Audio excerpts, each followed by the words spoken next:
Pour compléter peut-être, Marc, quel est l'objectif? Il est très clair, très simple. On a parlé des 2 degrés versus les 4 degrés 8 qui nous pendent au nez.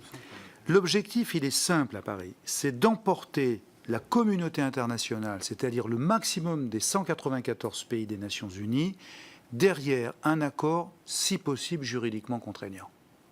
C'est-à-dire de faire un parallèle avec le Kyoto et de faire en sorte que, comme le Kyoto avait embarqué qu'un tiers des pays, faire en sorte qu'on embarque la communauté internationale. C'est ça l'objectif.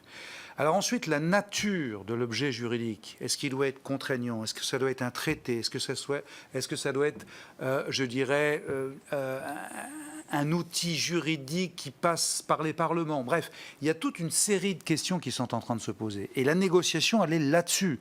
Et il faut que le calendrier qui nous emporte jusqu'au mois de mai, fin avril, mai, puisse poser sur la table l'outil juridique, si tu veux.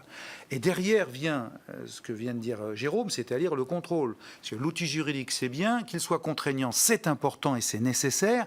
Ensuite, qu'est-ce qu'on fait pour checker finalement les engagements de chacun? Notre petit problème et notre expérience, c'est que quand vous vous déplacez dans tous les pays du monde, quand vous arrivez devant les ministres de l'Environnement ou devant le Parlement, tout le monde nous sort une feuille de route. C'est quand même le point positif. Alors, le verre est à moitié plein ou à moitié vide, mais il y a 15 ans, ce n'était pas le cas. Aujourd'hui, tout le monde nous explique, Chine y compris, Inde y compris, voilà, on a une feuille de route et on a bien compris qu'il fallait qu'on réduise nos émissions de CO2. Le petit problème qu'on a, c'est que quand on colmate, quand on coordonne toutes les feuilles de route, on n'arrive pas aux 2 degrés. Et on les dépasse très largement. Donc tout l'enjeu de la négociation, c'est jusqu'au printemps de faire en sorte que les feuilles de route remontent de tous les pays, qu'elles soient validées et surtout qu'elles contiennent dans leur objectif les fameux 2 degrés et qu'elles n'aillent pas au-delà. Donc tu vois, tu vois la vraie problématique.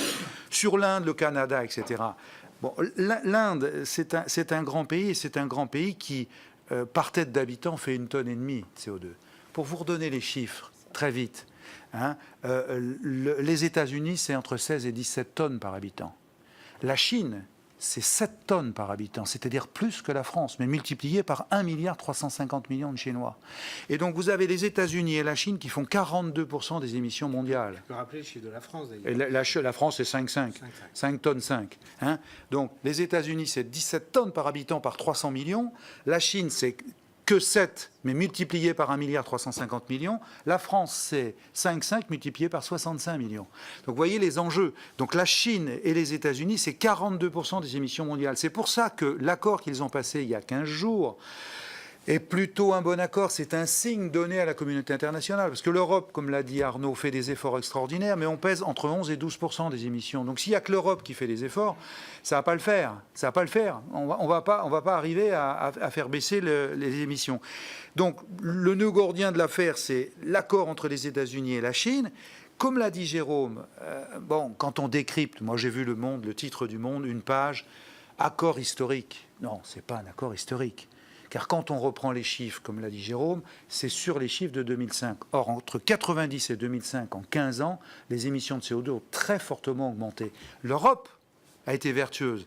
Elle a pris comme base les chiffres de 90. Et elle dit, nous, en 2030, on va baisser de 40% sur les chiffres de 90. Et les États-Unis, eux, ils disent, on va faire entre 26 et 28%, mais sur les chiffres de 2005. Ce qui représente à peu près, j'ai fait le calcul, 8, 9, un tout petit 10%. Donc nous, on va faire moins 40%.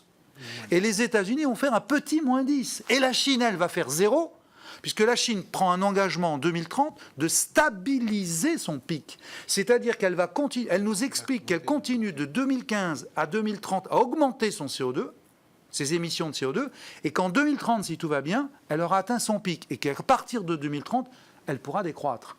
Vous voyez les engagements. Donc, quand on dit accord historique, nous qui connaissons un peu les chiffres et la matière, bon, voilà, quoi, j'ai dire. Bon, voilà. C'est un accord historique, mais très en deçà de... Voilà.